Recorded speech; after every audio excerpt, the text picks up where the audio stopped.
flag of the United States of America, and to the republic for which it stands, one nation, under God, indivisible, with liberty and justice for all. Thank you. You may be seated. Welcome to the 2021 Annual Conference of NACo.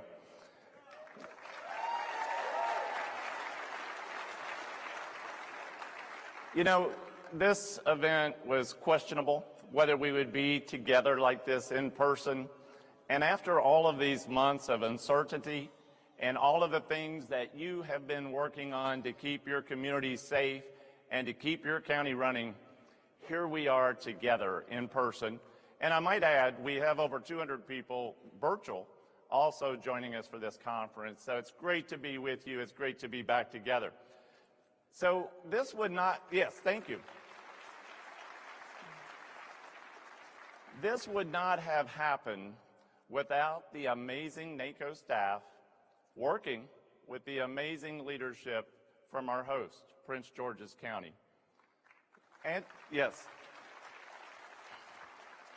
you've already heard a video from County Executive Angela Alsobrooks, but to Chair Hawkins, to the entire Prince George Council and your leadership, without you, we would not be here at the Gaylord at National Harbor. Would you all please stand and let us thank you, Prince George County leadership.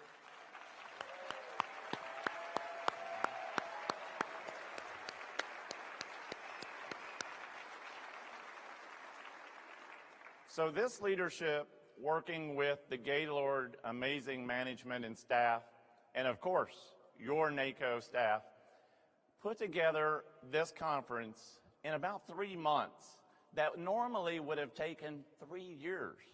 Think about that, 3 years worth of work into 3 months, and they've done an amazing job, and we're here. Now, our opening session is tomorrow.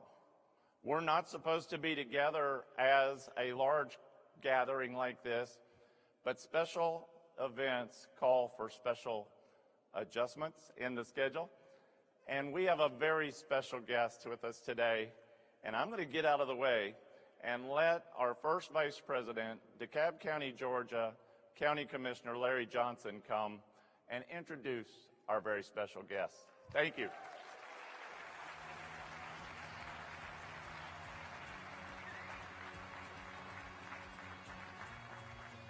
Hey, buddy.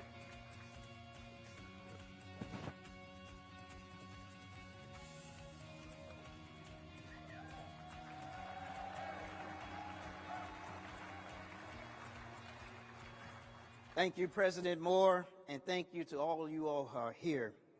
If COVID-19, the pandemic, has taught us anything, it taught us all how we need to work together, to thrive together, and survive together.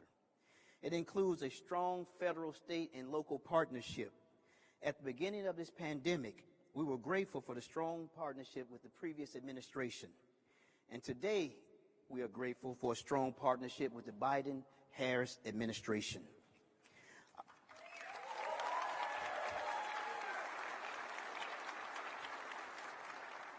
Our next speaker is no stranger to county government. She served, she protected, she heard, she connected.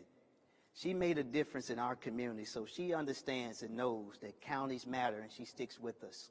And so we're glad to have a partner who understands and knows at the local level what we go through each and every day. Her public service began as a city and county of San Francisco, and she previously served as the district attorney's office in Alameda County.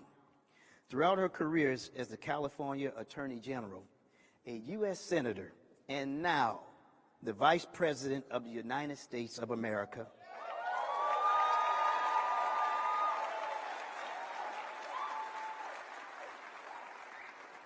she has not forgotten where she comes from, which is county government. From the beginning, President Biden and Vice President Harris have made it clear that counties matter. Counties have a seat at the table in Washington. They have met with us before they were sworn in with the NACo Board of Directors. and we have had frequent contact with them throughout the CARES, the pandemic, to make sure that counties get the needs and the things that they want. And so give another great hand for that. Thank you.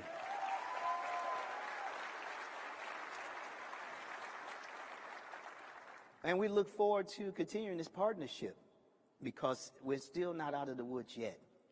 Ladies and gentlemen, please join me in welcoming the 49th Vice President of the United States, Kamala Harris.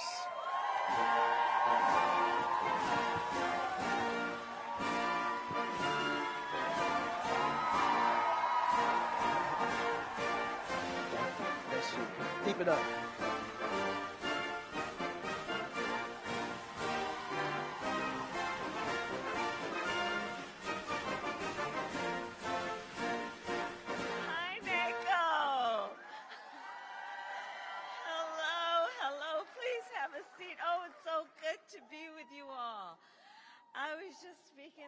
With some folks, you know, this is the first, well, probably for all of us, the first conference that I have attended in, I think, a year and a half, and the first conference I've attended as Vice President of the United States in person.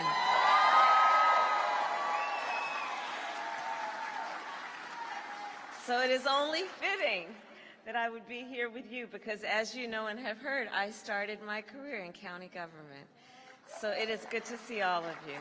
It is good to see all of you. I want to thank you, Commissioner Larry Johnson, for the kind introduction and for your leadership.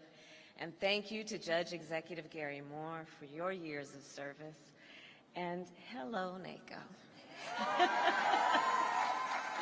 I also want to thank Rodney Ellis, a longstanding and dear friend, for your leadership. But it is so wonderful to be with all of you together under one roof. Isn't it wonderful for us to all be together? It really is. After such a long time of isolation, to see our neighbors and our friends in person. And I want to just say it is so wonderful in particular to be with you, the county leaders, the leaders who have been holding it down and holding it up all at the same time. And you really are, in that way, such incredible national leaders. You know, over this past year and a half, I know you all have been working long, long days. You have had a lot of sleepless nights, I know that. During this pandemic, you all have had to figure out how to free up hospital beds and set up vaccination sites. You all had to figure out how to provide social services and set up food distribution sites. People looked to you, they looked in your eyes to know and believe that you would solve the problems, their problems.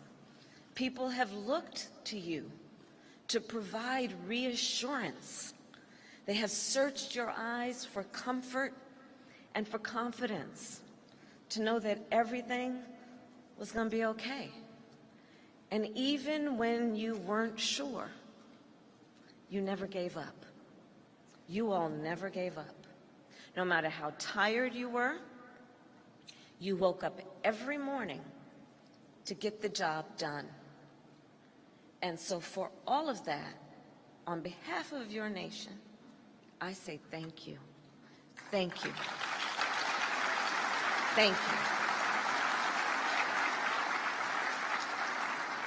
Thank you for your strength. Thank you for your courage. And thank you for your leadership. And like I said, you all know I started my career in a county office, in the Alameda County District Attorney's Office, the seat which is Oakland, California, the place of my birth. I worked for the city and county of San Francisco.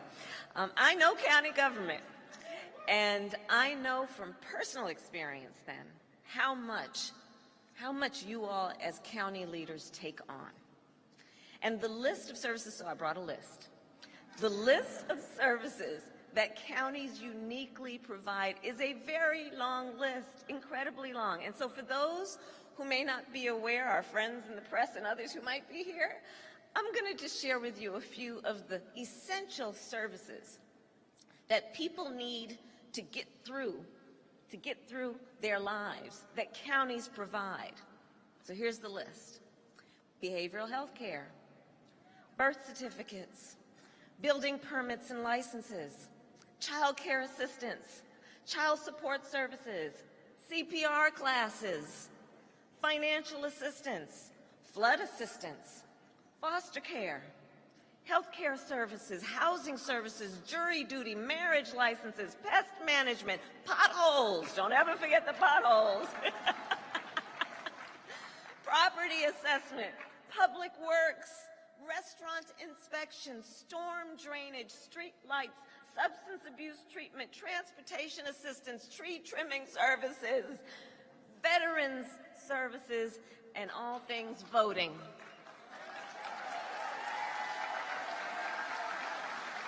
That's you. That's you. And you all know that list is not even near being complete in terms of what you do. Each and every day, you take our nation's ideals and you make them real. You see the needs of our people and you meet them. And that is why President Joe Biden and I see county leaders as true partners as we work to rebuild our nation. And we are determined to make improvements that are real, that are tangible, that are felt for generations to come. Here we go. And so let's start with our nation's infrastructure. Every day, Americans drive over roads and bridges that are in need of repair. Every day, Americans commute on transit systems that are outdated. Americans have water coming out of their tap that isn't clean, and they use internet that is not high speed. NACo, the infrastructure of our nation, is in desperate need of an update.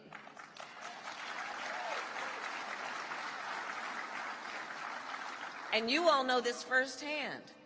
For too long, counties have been trying to maintain or repair infrastructure that simply needs to be updated.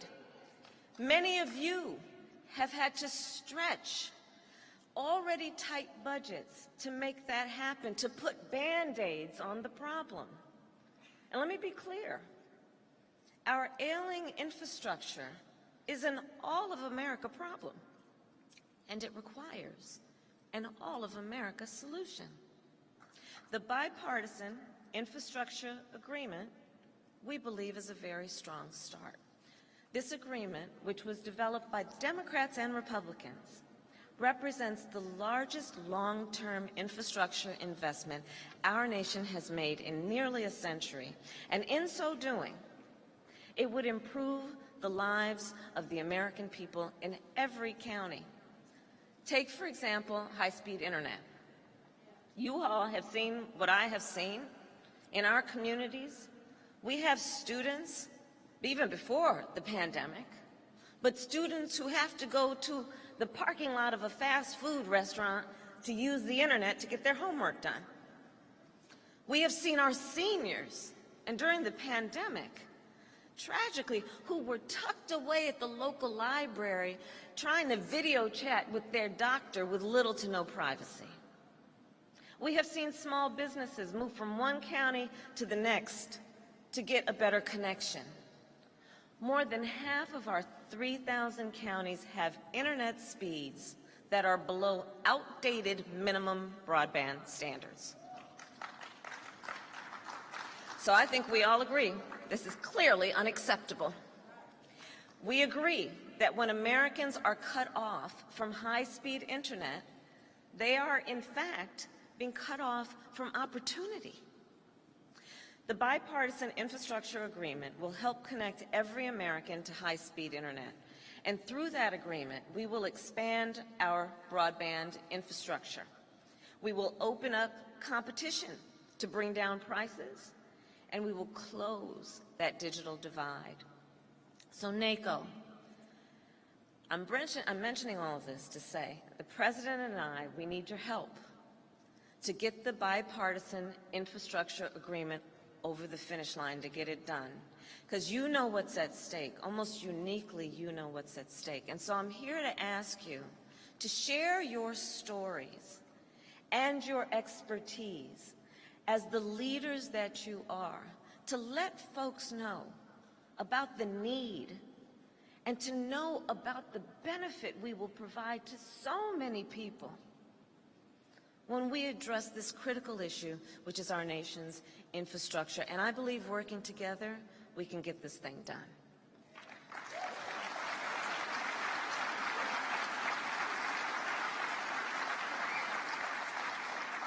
So there's another ideal that you make real in the everyday lives of the American family, the American household, the American people. And that ideal is the freedom to vote.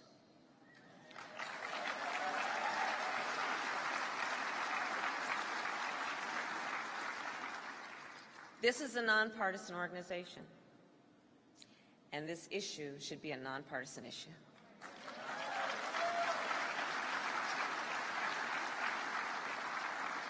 Because voting is not about one party.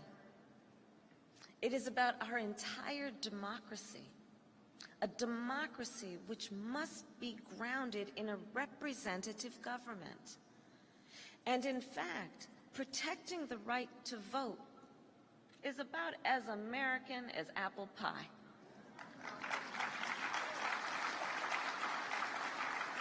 We know this, we live this. County leaders are the backbone of our elections. County leaders, you oversee polling locations at senior centers and elementary schools and churches. County leaders hire and train and employ election workers. Every election, you work hard to ensure the people you serve can cast their ballot no matter who they vote for. You make sure that their ballot will be counted in a fair and transparent process. And even as you work to make voting more accessible, I know, because I'm here to speak some truth, I know that you see how obstacles to voting stand in the way of your efforts. Several county leaders have shared this frustration with me. For instance, right now, local election officials face threats and harassment. New state laws would punish local election officials for simply doing their job. And as a result, we are seeing local election officials of both parties leave these important positions. That is a major obstacle to ensuring free and fair elections, and one we must overcome. Local election officials sign up to serve, not to suffer. So please know that the President and I are extremely grateful for your service, and we have your back. And we are going to work to provide you with resources that you need to carry out our elections with integrity.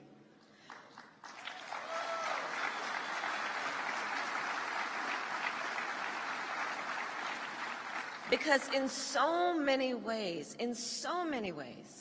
the strength of our democracy depends on you all. It depends on you.